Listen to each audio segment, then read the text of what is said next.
Okay, here is the hot girl guide to writing a stellar essay, because getting straight A's is not just about doing well in your exams. It's also about writing great essays. And I'm on a mission to get all the baddies straight A's this semester.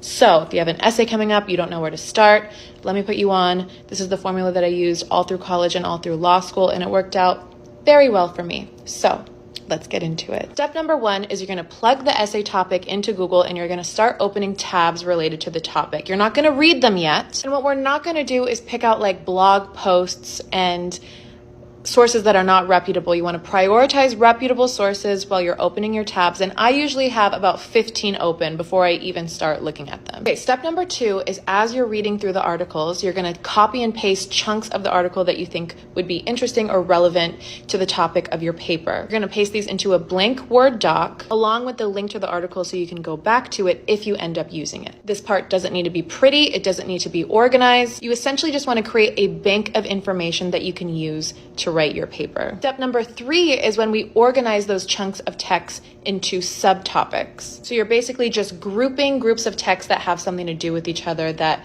cover the same subtopic. And I usually go a step further and I highlight in green sources that support my argument, and then I'll highlight counter arguments in reds just so that I can visually see what I'm working with. Step number 3 is you're going to organize the subtopics that you just created into a cohesive start, middle, and end. And usually that ends up looking like context, like history, problem, and then solution. Once you do that, congratulations, bitch, you just made an outline. Now all you have to do is write the meat around your sources. The reason why this method works so great for me is because I'm a natural born procrastinator. So oftentimes I would get stuck because I wouldn't know where to start. But by following these steps, I wouldn't have to leave it up to guesswork or just like not knowing where to start. I'm just like, okay, let me just take this step by step. Let me know if this was helpful and if there are any other topics you would like me to discuss in regards to being a better student, getting straight A's, and being a bad bitch. I love you so much, and you're capable of